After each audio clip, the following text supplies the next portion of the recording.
বর্তমান বাংলাদেশের যে অবস্থান রয়েছে, এই এই বাস্তবতাকে সামনে রেখে আমরা কোরআন এবং সুন্নাহর আলোকে জানতে চাচ্ছি যে ইসলামের শাসকের গুরুত্ব কতটুকু। খুব গুরুত্বপূর্ণ একটা প্রসঙ্গ আমাদের জন্য, মুসলিমদের জন্য। আসলে যেমনটি আপনি বলছিলেন যে রাষ্ট্র ব্যবস্থা একটা কেন্দ্রীয় নিয়ম কানুন, নিয়ম প্রশাসন ছাড়া আসলে সমাজে তো বিশৃঙ্খলা দেখা দিবে, মানুষের জীবন সম্পদ কোনো কিছুর নিরাপত্তা থাকবে না।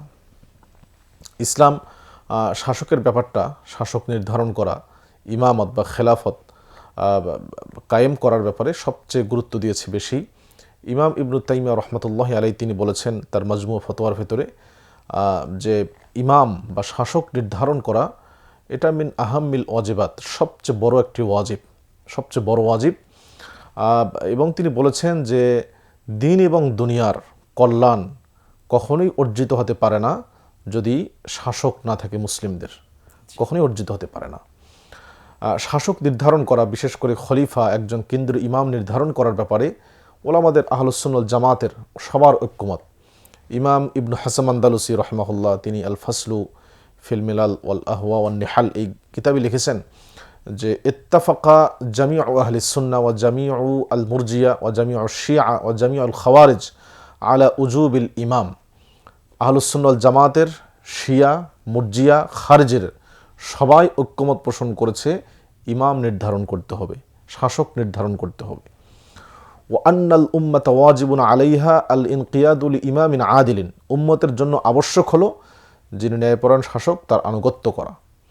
এবং তিনি এও বলেছেন হাসান নাজদাত মিনাল খাওয়ারিজ, তবে খারিজিদের একটা ছোট্ট গ্রুপ আছে যারা মনে করে যে ইমাম বা শাসক নির্ধারণ করা ওয়াজিব নয়, এটা খারিজিদের একটা বিচ্ছিন্ন একটা মত, ভুল মত। এবং তিনি এও বলেছেন যিনি ইমাম হবেন ইউকিমু ফিহিম আহকাম আল্লাহ ওয়া ইয়াসুসুহুম বিশরিয়াতিল্লাহ আল্লাতি জাআ বি আল্লাতি আতা বিহা আর রাসূল সাল্লাল্লাহু আলাইহি সাল্লাম। আর ইমামের দায়িত্ব হলো যে তিনি আল্লাহর বিধানকে কায়েম করবেন, নবী সাল্লাল্লাহু আলাইহি সাল্লাম যে শরীয়ত নিয়ে এসেছেন সেই শরীয়ত অনুযায়ী তার রাজনীতি পরিচালনা করবেন। ইমাম কুরতুবী রাহিমাহুল্লাহ তার বিখ্যাত কিতাব তাফসিরের আল জামিল আহকামিল কোরআন, তিনি সেখানে উল্লেখ করেছেন এই আয়াতের পরেই যে পৃথিবীর সকল লা খিলাফা ফি হাযা বাইনা আল উম্মতি ওয়ালা বাইনা আল আইম্মা, উম্মতের মাঝে এবং উম্মতের ইমাম যারা তাদের কারো মাঝে কোনো দ্বিমত নেই যে শাসক নির্ধারণ করা ওয়াজিব, এ ব্যাপারে কারো কোনো দ্বিমত নেই। ইল্লা মা জা আন আসম, মুতাজিলি ফিরকার একজন ব্যক্তি ছিল আসম। আসম শব্দের অর্থ হলো যিনি শুনতে পান না, বধির, এটা হলো আসম। তো তিনি বলেছেন আসম এই ব্যক্তির থেকে একটা মত আছে যে মতে তিনি বলেছেন যে এটা ওয়াজিব নয়। হাইসু কানা আন শারিআতে আসম, ইমাম কুরতুবী বলেন যেহেতু তার নাম হলো আসম আর আসলেই আল্লাহর শরীয়ত সম্পর্কে সে বধির জানে না, এই জন্য তার এই মতটা সে দিয়েছে। কাজেই যারা বলে যে শাসক নির্ধারণে কোনো গুরুত্ব নেই বা এই ব্যাপারে আমাদের মৌলিক কোনো কর্মকাণ্ড নেই, এটা হলো এই আসম ব্যক্তির মতো, ইমাম কুরতুবীর নিকটে বধির ব্যক্তির মতো আল্লাহর শরীয়ত সম্পর্কে যারা না জানে তাদেরই বক্তব্য হতে পারে, একেবারে অবজ্ঞ, একেবারে অজ্ঞ। আমি যদি সরাসরি কোরআন থেকেই কোট করি, আল্লাহ তাআলা সূরা নিসার 59 নম্বর আয়াতে বলেছেন ইয়া আইয়ুহাল্লাযীনা আমানু আতিউল্লাহ ওয়া আতিউর রাসূল ওয়া উলিল আমরি মিনকুম, হে ঈমানদারগণ আল্লাহর আনুগত্য করো, রাসূলের এবং তোমাদের মধ্যে যারা আলেম এবং শাসক, উভয় ব্যাখ্যায় আসছে। ইবনু কাসির রাহিমাহুল্লাহ সেটা লিখেছেন উলুল আমর বলতে উলুল আমর, জি, উলুল আমর বলতে আলেমরা এবং শাসকরা। এখন প্রশ্ন হলো আল্লাহর আনুগত্য করব কিভাবে? কোরআন অনুসরণের মাধ্যমে, রাসূলের আনুগত্য হাদিস অনুসরণের মাধ্যমে। এখন উলুল আমর যারা, তার আনুগত্য করব কেমনে আমি? যদি উলুল আমর নাই থাকে, শাসক যদি নাই থাকে, তার আনুগত্য করা সম্ভব নয়। আর যদি শাসক এর অস্তিত্ব নিয়ে আসা, শাসককে নির্ধারণ করা সুন্নত, ওয়াজিব, সুন্নত হয়, মুস্তাহাব হয়, তাহলে তার আনুগত্য করাটাও ফরজ হবে না, মুস্তাহাব পর্যায়ে চলে যাবে। যেহেতু শাসকের আনুগত্য করা ওয়াজিব, সেহেতু শাসক নির্ধারণ করাটাও ওয়াজিব। এটা হলো সবচেয়ে গুরুত্বপূর্ণ বিষয়। আল্লাহ তাআলা আরেকটি আয়াতে বলেছেন ফাহকুম বাইনাহুম বিমা আনজালাল্লাহ ওয়ালা তাত্তাবি আহওয়াআহুম আম্মা জাআকা মিনাল হক। হে নবী, আপনি আপনার নিকটে অবতীর্ণ বিধান দিয়ে ফয়সালা করেন, মানুষের প্রবৃত্তির অনুসরণ করবেন না, আপনি আল্লাহর প্রদত্ত বিধান দিয়ে ফয়সালা করেন। তো এই যে বিচার ফয়সালা করার এই বিষয়টা রাসূলের জন্যই শুধু খাস ব্যাপারটা এরকম নয়, কারণ খাস হওয়ার কোনো এখানে দলিল নেই। বরং রাসূলের জন্য তো অবশ্যই, এবং রাসূলের উম্মত হিসেবে আমাদের জন্য আবশ্যক হলো মানুষের মাঝে বিচার ফয়সালা করা। তো বিচার ফয়সালা করবে কারা? যারা শাসক, প্রশাসন, রাষ্ট্র করবে, রাষ্ট্র করবে, বিচার বিভাগ করবে।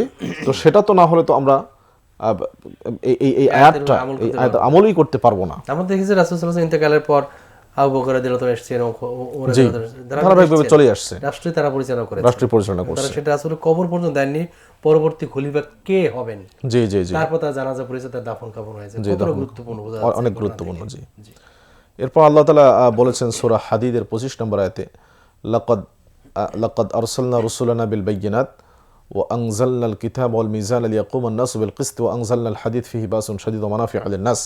আমি রাসূলদের পাঠিয়েছি স্পষ্ট দলিল দিয়ে, আর সেই সাথে কিতাব দিয়েছি, আর মিজান দিয়েছি, হ্যাঁ মিজান নিক্তি দিয়েছি, যেন মানুষরা সঠিকভাবে ইনসাফের উপরে প্রতিষ্ঠিত হতে পারে। এবং তাদেরকে আমি দিয়েছি, নাজিল করেছি তাদের জন্য লোহা, যার মধ্যে অনেক শক্তি আছে এবং মানুষের বহুবিধ উপকার আছে। ইমাম ইবনে তাইমিয়া রাহিমাহুল্লাহ এই আয়াতের ব্যাখ্যায় তিনি লিখেছেন মিনহাজুস সুন্নাহ কিতাবে, এই আয়াতটির মধ্যে স্পষ্ট তিনি বলেছেন যে ফাদ্দীনুল হাক্কু লা বুদ্দা লাহু মিনাল কিতাবিল হাদি ওয়াস সাইফিন নাসির। দ্বীনে হক, সত্য দিনের জন্য আবশ্যক হলো একটি কিতাব, মানদণ্ড, সংবিধান যা আমাদের আছে, কোরআনুল কারীম। দ্বিতীয় হলো ওয়াস সাইফুন নাসির, সাহায্য করতে পারে এরকম একটি তরবারি, তরবারি দ্বারা হলো শাসন ব্যবস্থা উদ্দেশ্য। তিনি বলেছেন ফাল কিতাব ইউবাইয়িনু মা আমারাল্লাহু বিহি ওয়া মা নাহা আনহু। কিতাব আমাদেরকে বর্ণনা করবে, আল্লাহ যা হারাম করেছেন, যা হালাল করেছেন, যা বৈধ অবৈধ সবকিছু আমাদের সামনে ক্লিয়ার করবেন। আর ওয়াসাইফু ইয়ানসুরু যালিক ওয়া ইউআইয়িদুহু, তরবারি, বিচার ব্যবস্থা, প্রশাসন, রাষ্ট্র ক্ষমতা আল্লাহর এই বিধানকে কায়েম করার জন্য সাহায্য সহযোগিতা করবে। কাজে একই সাথে দুইটাও লাগবে, কিতাবও লাগবে, আল্লাহর সংবিধান এবং শাসন ব্যবস্থা লাগবে। শাসন ব্যবস্থা আপনি কিতাবকে কায়েম করতে পারবেন না। আবু দাউদের একটি হাদিস এসেছে, আবু সাইদ খুদরি রাদিয়াল্লাহু তাআলা আনহু থেকে বর্ণিত, নবী করিম সাল্লাল্লাহু আলাইহি ওয়াসাল্লাম বলেছেন ইদা খরাজা সালাসাতুন ফালিউআম্মিরু আহাদাহুম। যদি কেউ সফরে 3 জন বের হয় তাহলে একজনকে যেন আমির, নেতা বানায়। এই হাদিসের ব্যাখ্যায় ইমাম ইবনে তাইমিয়া রাহিমাহুল্লাহ আল হিসবাহ তার একটি কিতাব, সেই কিতাবে তিনি লিখেছেন যে সফরে মাত্র 3 জনের ক্ষুদ্র একটি দল যখন বের হবে, তার মধ্যে একজনকে প্রধান নিযুক্ত করা শরীয়ত ওয়াজিব করেছে, আবশ্যক করেছে। সেক্ষেত্রে একটা বিশাল রাষ্ট্র যেখানে লক্ষ কোটি মানুষ, তাদেরকে সুনিয়ন্ত্রিত রাখার জন্য, তাদের জীবন জীবিকা, প্রশাসন, বিচার ইত্যাদিকে সঠিকভাবে পরিচালনা করার জন্য কোনো শাসক থাকবে না, কোনো নেতা থাকবে না, প্রশাসন থাকবে না, এটা হতেই পারে না। এটা মানে শরীয়ত সম্পর্কে চরম অজ্ঞ যে, সে ছাড়া আর কেউ এই কথা বলতে পারে না। ইমাম ইবনে তাইমিয়া রাহিমাহুল্লাহ এটা ক্লিয়ার করেছেন তার এই বক্তব্যের মাধ্যমে। আমরা যদি দেখি যে নবী সাল্লাল্লাহু আলাইহি সাল্লামের জীবনী, যদি সিরাত আমরা দেখি, তিনি মদিনায় এসে কি করলেন? মদিনায় এসে তো তিনি রাষ্ট্র কায়েম করলেন। এটা নিয়ে কারো কোনো দ্বিমত থাকার কোনো কথা নেই। এবং এখানে অনেক শাব্দিক বিশ্লেষণ, শাব্দিকভাবেও অনেকেই বলতে চান না। আল্লাহ রাসূল রাষ্ট্র কায়েম করেছেন এই কথাটাও, এই টার্ম, এই পরিভাষাটাও অনেকেই ব্যবহার করতে চান না। একটা সুস্পষ্ট বিষয়, অথচ এটা একদম অজ্ঞতাই মনে করি, চরম অজ্ঞতা ছাড়া কিছুই নাই। স্পষ্ট তিনি ইসলামী রাষ্ট্র কায়েম করেছেন, সেটার তিনি লিডার ছিলেন, রাষ্ট্রনায়ক ছিলেন, নবী তো ছিলেনই।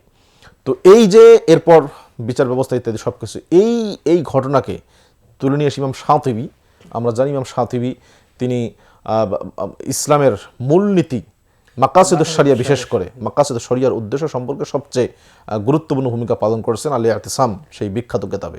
তিনি এই ঘটনা উল্লেখ করার পর বলেন লাম ইয়াতাবায়ানু বিহাদা আন্না নবী সাল্লাল্লাহু আলাইহি ওয়াসাল্লাম লাম ইয়ামুত হাত্তা জাআ বিজামিই মা ইহতাজু ইলাইহি মিন আমরিদ দ্বীন ওয়াদ দুনিয়া।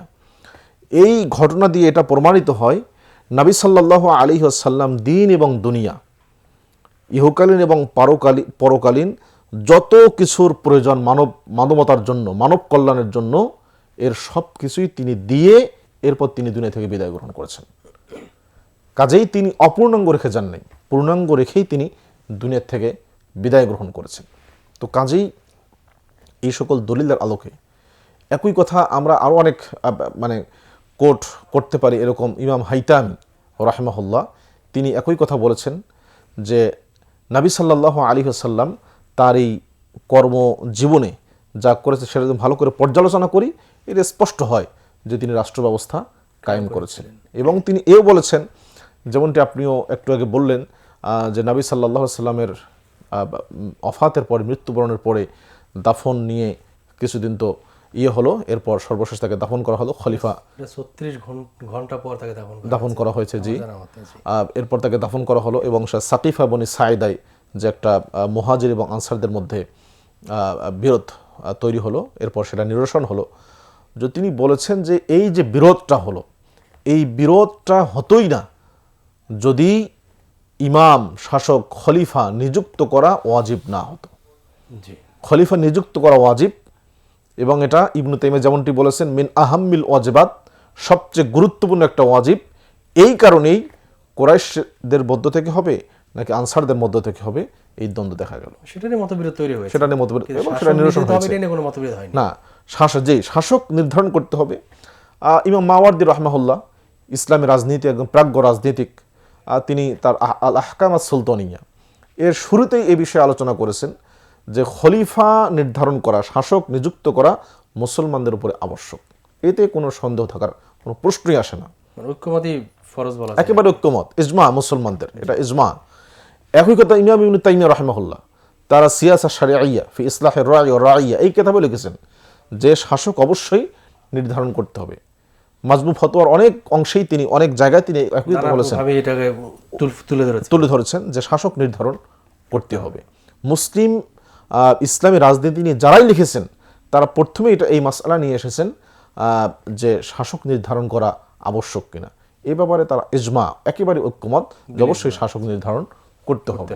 এটা নিয়ে কোনো দ্বিমত থাকার কোনো সুযোগ নেই। তো কাজেই এটা একটা গুরুত্বপূর্ণ, কারণ এই বিধানটা আমরা কোরআনে আসছে যে চুরি করলে হাত কাটো, হাত কাটবে কে? রাষ্ট্র কাটবে, এটা সাধারণ ব্যক্তি নয়।